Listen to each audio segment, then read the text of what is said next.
In a fucking matter volume, of dude. 6 hours, South Korean citizens stared down the barrel of a military dictatorship and shut it down. It was only 40 years ago that South Korea had a military dictatorship.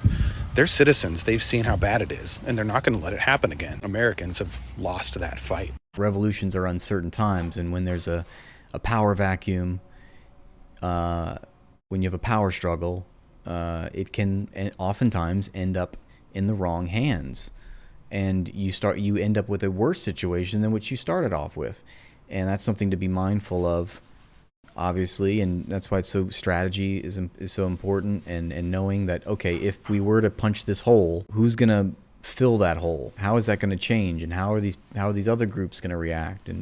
And I cited an example from I basically shilled out Vincent Bevan's new book, If We Burn, which I thought it was clunkily written. He writes in this sort of, I don't want to say pedantic style, but he often just tries to fill a bunch of ancillary information that doesn't, it's like, I wish he would just get more to the point, but he tries to take you through all these things, and his wording is sort of, but look, the subject matter of that book is really great, and I thought his first book, Jakarta Method, was better, although he still had instances of that, and it was still sort of, you had to understand his style. I thought it was more well written, but he sort of, anyway, the point that I'm trying to make is that it's a good book for the subject matter, not the style of writing. But I cited an example which he cites, and all this information that I'm giving to you right now is from that book, essentially. That Egypt went through its Arab Spring, and it ended up with a worse off situation. I can't remember the year exactly. I think it was around 2013. I know Arab Spring started in 2011, but it was a wave of, working class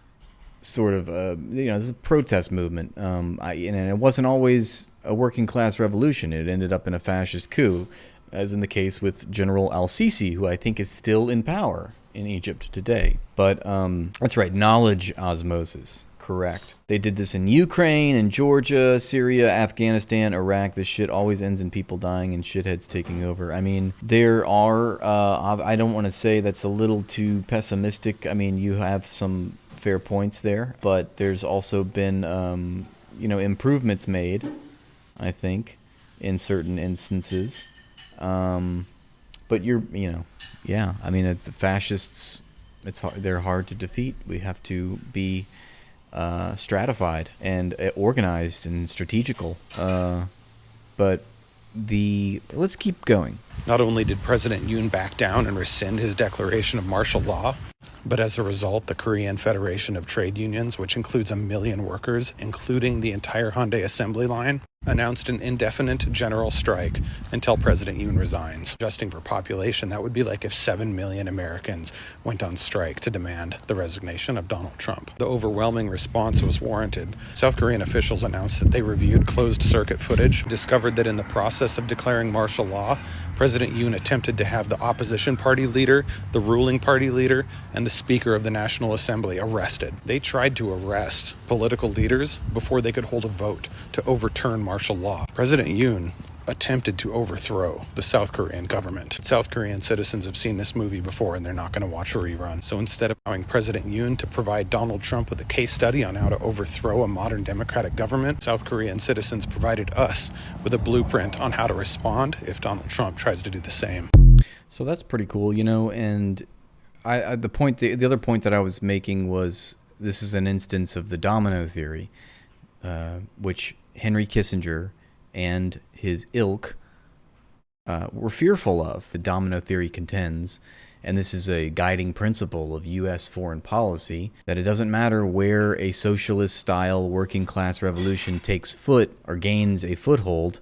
It could be on a small, inconsequential island, like Guam, for instance. I'm not saying that's a small little country, The smaller, they say, in fact, the more dangerous. The smaller, the more dangerous, because it can catch like a wildfire. It might be easier to do it on a small island like Guam. So therefore, you really got to watch out there, because if it spreads, if people catch wind in other countries, other cultures catch wind of this, what they've done, like what's happening in South Korea, supposedly, then it could give the working class ideas, and it could spell doom for the capitalist class and the social world order. So yeah, I think this is like a shot in the arm, just hearing this video and knowing the little bit that I know of right now, which I hope to learn more of by the end of the stream.